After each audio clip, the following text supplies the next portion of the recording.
Have you ever felt like you left a conversation feeling emotionally drained? Or walked into a room and, for no apparent reason, felt the air heavy, as if something was out of place? These moments are not just vague impressions. They reveal the real impact of so-called negative energies on our psyche. These influences aren't always visible or direct. They can manifest themselves through subtle words, judgmental looks, burdensome environments, or even silent expectations that imprison us. When we don't have a well-structured sense of self-love, our minds become more vulnerable to absorbing all of this, unfiltered. But what if there was a way to protect ourselves without cutting ourselves off from the world? What if the key lay within us, in a place we rarely explore in depth? In this video, we will explore how self-love, from the perspective of Carl Gustav Jung's deep psychology, can be exactly that key, a path of inner strengthening that helps us deal with external influences without losing our essence. Before you dive into this journey, make sure you're subscribed to the channel. This ensures you'll receive more content like this. Now, let's better understand what these negative energies are and why they affect us so much. What are negative energies and why do they affect us so much? We often talk about negative energies, but what exactly does that mean? Before we dive into Jung's psychology, it's important to understand that this term, despite sounding mystical, can be understood in a very concrete way within the emotional and psychological field. Negative energies are psychic and emotional patterns that drain our vitality, disorganize our internal balance, and disconnect us from who we are. They do not necessarily have to come from bad or ill-intentioned people. Sometimes they come from those who are also suffering, and, without realizing it, spread guilt, criticism, demands, or distrust around us. A passive-aggressive comment, a relationship based on control, the constant pressure for approval, an environment of disguised competition. All of these can affect us deeply if we are emotionally exposed. And why do these energies affect us so much? The answer lies in the permeability of our psyche. When we do not have a solid inner structure, our emotions are at the mercy of external stimuli. The absence of self-love creates a kind of internal void, and this void becomes a fertile field for everything that comes from outside to enter without resistance. It's like living in a house without walls or doors. Anyone can come in, bring dirt, make a mess and leave, leaving you to clean up the emotional mess later. This happens when we don't know how to set clear boundaries, because we don't feel entitled to them. When our value depends on the way others see us, we can't protect our energy in a healthy way. Furthermore, negative energies do not only act on a rational level, they set in subtly, a constant discomfort, a slight anxiety that persists, an inner voice that begins to doubt itself. These are emotional states that infiltrate and gradually distance us from our axis. The good news is that this vulnerability is not permanent. It is directly linked to how much we know and accept ourselves. The more we become aware of our emotions, values, and limits, the less space we give to these external influences. But to do this, we need to go beyond the popular definitions of self-love. It's not enough to repeat positive phrases or seek superficial acceptance. True self-love comes from a deep process of self-knowledge, of understanding not only what we like about ourselves, but also what we reject, what we hide, what we haven't yet had the courage to look at. This is where Carl Gustav Jung's deep psychology comes in. His ideas show us that developing self-love is a complex but liberating psychological act. And that's exactly what we're going to start exploring from now on, how Jung saw this internal construction and how it can radically transform the way we deal with the world. Self-love in Jung's depth psychology. Now that we understand how negative energies impact us, it's time to explore the basis of this video. What self-love really means, according to Carl Gustav Jung's depth psychology. Unlike the modern and often superficial view, which confuses self-love with vanity, aesthetics, or ready-made self-help phrases, Jung proposed something much deeper. For him, loving yourself was the result of a complex process called individuation, the path to becoming who you really are, integrating all the parts of your psyche, including those you would rather ignore. In Jungian psychology, our mind is made up of several internal faces. The three that most influence our sense of identity, and consequently our self-love, are the persona, the shadow, and the self. Let's start with the persona. Jung described the persona as a mask we wear to function in society. It is necessary.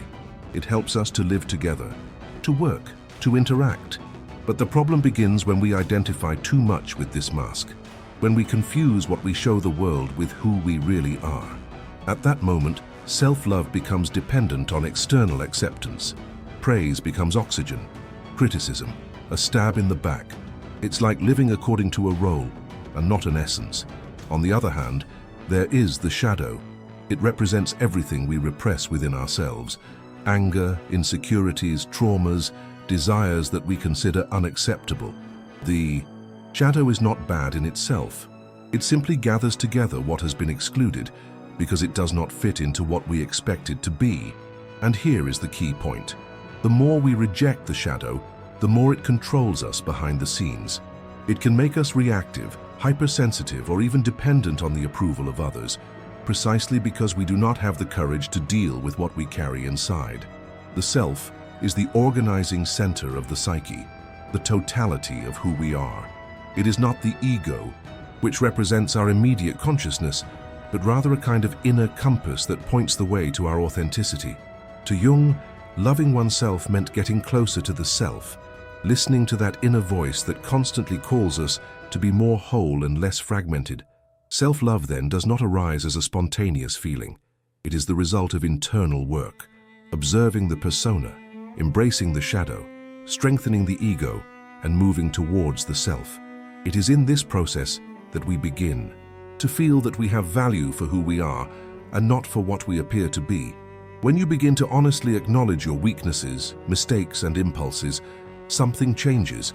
You no longer depend so much on the approval of others because you have internally validated what you previously hid, and as a result, you begin to better protect yourself from the external energies that used to easily destabilize you. Jung said, "What you deny, you subdue. What you accept, you transform." This phrase sums up the process of developing self-love. It's not about denying what's difficult about you, but rather about integrating it all as part of who you are. Only then will you stop being vulnerable to criticism, judgment, and draining relationships, because you now have a strong, present, and whole inner core. Before we move on to the next chapter, take this moment to like this content if it makes sense to you. This helps a lot to strengthen the channel and shows me that it is worth continuing to bring deep reflections like this.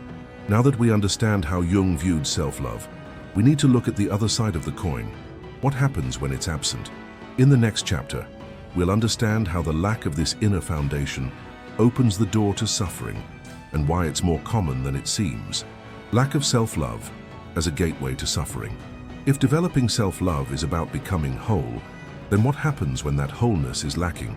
The answer, though uncomfortable, is clear. We open ourselves up to psychological, emotional, and even physical suffering. The absence of self-love is not neutral. It creates a void, and that void becomes a kind of open field for external forces to easily invade us. Think about what happens when a person is overly dependent on the approval of others. With every criticism, they become destabilized. With every dirty look, an internal doubt arises. With every rejection, an emotional breakdown. This happens because their identity is on the outside, built on what others expect. This is the persona trap, as we saw in the previous chapter. When you identify only with what you show to the world, you lose touch with what you really feel, want, and need. This disconnection from oneself also prevents the integration of the shadow, and therein lies another serious problem. What is not accepted within us does not disappear. It is projected. We project our unresolved anger onto those who contradict us. We project our envy onto those who have what we repress within ourselves. We project our lack into toxic relationships where we nullify ourselves in order to be accepted. All of this creates a confusing and disordered psychological reality. The person lives in constant emotional tension, even when everything seems to be fine on the outside. In these cases, it is common to feel a persistent sensation of emptiness, discouragement, and displacement, as if something essential were always missing, even with achievements, affection, or recognition. This lack of inner center also compromises the ability to set boundaries. A person who does not feel worthy of their own love has difficulty saying no. They tolerate emotional abuse, accept unfair criticism, and carry burdens that are not theirs. They feel like they need to prove themselves all the time, and this need exhausts them. Let's illustrate this with a simple, everyday example. Imagine a person who is always trying to please others. They say yes even when they mean no, accept invitations they don't want, and engage in uncomfortable conversations just so they don't seem rude. At first glance, they seem kind and helpful, but inside, they are eating away at themselves. Every concession they make against their will builds resentment. Every forced smile pushes them further away from their own truth. And little by little, this disconnect turns into chronic fatigue, anxiety, and even physical symptoms like tension, insomnia, or pain. It is on this unstable ground that negative energies most easily take hold. Manipulative people, toxic environments, or destructive words find an open space in this type of psyche, not because of weakness, but because of a lack of structure. Without self-love, there are no filters. Everything passes, everything affects. Depth psychology understands this as a breakdown in internal organization. Jung saw the psyche as a living system that needs balance between its elements. When we deny parts of ourselves, this system breaks down. And in this break, we open the door to suffering that could be avoided, not by rigid defenses or isolation, but by awareness of who we really are. Therefore, recognizing a lack of self-love is not a reason to be ashamed. On the contrary, it is the first step towards change. The pain we feel in these moments is an invitation to reconnect with our true selves. In the next chapter, we will turn the key and understand how self-love reorganizes this internal system, creating a psychic shield that does not block the world, but makes us stronger to live in it fully. Self-love as a psychic shield. When self-love begins to develop genuinely, something profound happens in the structure of the psyche. That internal disorder, marked by insecurity, dependence, and projections, begins to give way to a more stable and coherent organization. And that is when self-love reveals its true function, not as an emotional luxury, but as a psychic shield. But be careful, this shield is not a wall. That isolates you from the world. It does not make you cold, distant, or indifferent. On the contrary, it strengthens you from the inside out, so that you can live in the world with more openness and courage, without being easily shaken by external energies. The process begins when you stop running from your shadow. By facing and integrating the parts of yourself that you once rejected, you become more whole.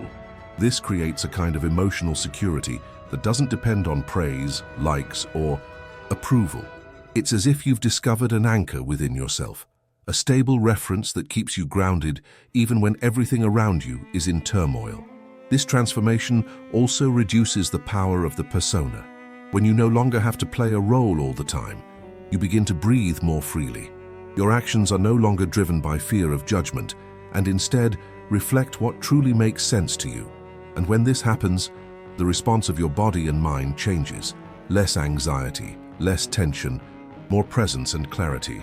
The integration of these inner forces, shadow, persona, ego, and self, restructures the psyche in profound ways. It is as if, by accepting each part of yourself, you build a kind of healthy, emotional skin. This skin does not separate you from others, but protects what is essential within you. It allows you to feel the world without getting lost in it. Jung understood self-love not as an end in itself, but as part of the path to individuation. This process is, in essence, a journey toward wholeness, becoming the human being you were born to be without bending to the expectations of others or limiting yourself by the wounds of the past. Imagine someone who, after years of seeking approval in relationships, begins to truly know themselves. They discover their own needs, recognize the patterns that weakened them, and learn to stand up for themselves firmly, but without aggression. This person does not isolate themselves. They connect with others in a more honest, lighter, deeper way, because they no longer need to hide or mold themselves to be accepted. The psychic shield of self-love is not visible, but it is felt. It is present when you hear criticism and do not give up. When you notice someone manipulating you and do not blame yourself for walking away. When you choose what is good for you, even if it displeases someone else. It is in these small moments that inner strength reveals itself, not as pride, but as authenticity. Jung reminded us that the true encounter with the self requires courage, and that this encounter does not happen in masks, but in the honest vulnerability of those who accept their complexity and learn to love it. This self-love, which comes from self-knowledge, is what protects us the most, because it is not shaken by what comes from outside. It does not need to prove anything. It simply is. Now, I want to invite you to reflect. Can you think of a time when you felt truly yourself, effortlessly, without a filter? Share in the comments. It could be something simple. Sometimes a moment of authenticity can teach you more than years of trying to please. In the next chapter, we will move beyond ideas and into practice. How, in Jung's view, can we cultivate this self-love in our daily lives? There are ways, and that's what we're going to talk about now. Practical strategies for cultivating self-love from Jung's perspective. So far, we have understood self-love as a structuring force, a psychic shield, that arises from the process of individuation proposed by Jung. But how in practice can we build this force within ourselves? What can we do in our daily lives to develop this type of love that does not depend on praise, nor is it shaken by rejection? The answer lies in a set of practices that involve self-observation, integration of the shadow, and reduction of dependence on the persona. These are subtle but powerful internal movements that bring us closer to our center, the self. The first practice is honest self-observation. This means developing a habit of looking at yourself without judgment, with genuine curiosity. A good place to start is to keep a reflective journal, where you record your emotions, reactions, thoughts, and dreams. Jung deeply valued dreams, as he saw them as messages from the unconscious, fragments of the soul trying to communicate with the conscious. For example, write, "Today I felt angry when talking to this person. Why?" Or, "I had a strange dream about a figure chasing me. What does it represent?" As you record and reflect, you begin to notice patterns, triggers, fears, hidden desires, and little by little, your psyche will reveal itself. Another powerful exercise is to identify your persona. Ask yourself, who do I feel I need to be accepted? Maybe it's the calm person, or the strong one, the funny one, the one who takes care of everyone. Notice how this role shapes your attitudes. Do you feel comfortable in it? Or are you sacrificing parts of yourself to maintain this image? It's not about eliminating the persona. It's necessary for coexistence. It's about recognizing where the role ends and your true self begins. When you allow yourself to express your truth, even in small doses, you begin to free yourself from the prison of appearance. In parallel, it is essential to start a dialogue with the shadow. And here, it is worth remembering, the shadow is not something evil.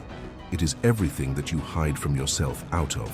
Fear, shame, or social conditioning. It could be an old resentment, a desire considered wrong, an unresolved pain. A good practice is to write a letter to your shadow. You don't have to show it to anyone. Just write, "I know you're there, and I'm willing to listen to you." Let whatever comes. Embracing your shadow is a profound act of self-love, because you stop fighting with parts of yourself and start including them in the whole. Over time, this dialogue becomes internal and constant. You learn to listen to anger without acting on impulse, to listen to fear without paralyzing yourself, to feel jealousy without self-deprecation. And it is at this point that the psyche begins to organize itself, because now there is room for everything inside you, and nothing needs to be denied anymore. Another key strategy is learning to say no with compassion. This doesn't mean being harsh or insensitive. It means putting yourself first without guilt. When you say no to something that hurts or drains you, you're saying to yourself, "I matter." And this simple phrase repeated in action has a transformative effect. Practicing authenticity can also happen in small, everyday gestures, saying what you really think in a conversation, even if it's uncomfortable, choosing a different path, even if it seems strange to others, making a decision based on how you feel and not on what's expected of you. Finally, cultivate moments of silent reconnection with yourself. This can be through meditation, contemplation of nature, art, or conscious breathing. Jung spoke of the importance of contact with the unconscious, and this contact often happens in silence. When you stop being distracted by the external and start listening to what is alive within you. Taking care of your body and the environment around you is also part of it. not as an aesthetic standard to follow, but as an expression of respect for who you are. Organizing your space, eating well, resting, seeking beauty, all of this communicates to your subconscious that you value yourself, that you are fully present in yourself. These practices do not produce immediate results. They work like seeds. With each act of self-knowledge, you fertilize the ground, and little by little, self-love begins to sprout, not as a passing feeling, but as a state of being. In the next chapter, we will understand how to recognize the fruits of this journey. What are the clear signs that your psyche is strengthening? What changes in practice when self-love becomes real? How to know you're strengthening your psyche. With time and practice, internal transformations begin to appear, even if they are subtle at first. And it is important to know how to recognize them. After all, how do you know if the self-love you are cultivating is really strengthening your psyche? The first sign is a decreased need for external approval. This doesn't mean becoming indifferent to others, but rather realizing that your self-esteem no longer fluctuates according to applause or criticism. You start acting based on what you believe is right, rather than what is expected of you. This shift is liberating and shows that your inner core is taking shape. Another clear indicator is authenticity in relationships. You begin to express yourself more truthfully, even at the risk of not being understood right away. There is more sincerity, more lightness, and above all, more discernment. You choose better who is worth opening up to, and you realize when you are being manipulated or emotionally drained. Having healthy boundaries is also a hallmark of this empowerment. You learn to say no without guilt, to walk away from toxic environments without feeling responsible for someone else's pain, and to protect your time and energy as sacred. This shows that you recognize your worth and act accordingly. Another transformative aspect is emotional stability in the face of challenging situations. When you know yourself, you understand your reactions better. This way, even in the midst of conflict or criticism, you can maintain your balance. You feel your emotions, of course, but you don't drown in them. You can breathe, reflect, and choose how to act instead of just reacting. And finally, there is a growing sense of peace with yourself. You begin to realize that you don't have to constantly prove yourself or chase an ideal image. You just live with presence, with truth, with coherence. And this peace doesn't depend on external silence, but on the harmony between your inner parts. These signs don't all come at once. They come little by little, like little confirmations that something inside you is reorganizing itself. And each time you recognize one of them, you further reinforce this new state of being. If you felt like you've been through or are going through any of these changes throughout the video, leave a like now. This is not only a sign of support for the channel, it's also a symbolic recognition that you're on the right path, and that path deserves to be celebrated. Self-love as a journey to freedom and authenticity. We have reached the end of this journey, and perhaps you have realized something essential along the way. Self-love, from Jung's perspective, is not a destination, but an ongoing process of finding oneself. It is not built in a single moment of high self-esteem, but rather in the daily life of those who choose to know, accept, and respect themselves, even in the parts that are most difficult to see. When you strengthen your psyche through self-knowledge, you stop being held hostage by the negative energies that circulate in the world.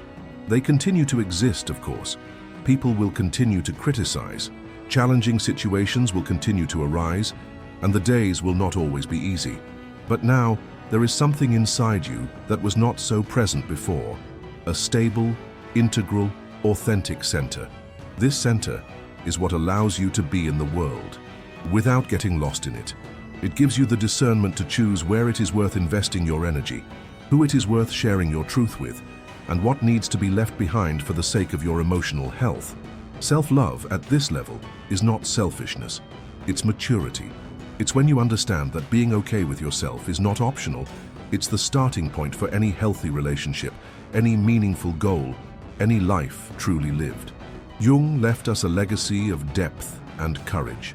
He taught us that freedom begins when we stop hiding from ourselves, and that is exactly the freedom you begin to experience when you commit to your own truth. If this video inspired you, brought you new thoughts, or helped you see yourself more clearly, Subscribe to the channel now. Here, the proposal is to continue delving into these topics with respect, sensitivity, and authenticity. And remember, the path to individuation may be long, but every step you take towards yourself strengthens your soul, and no one can take that away from you.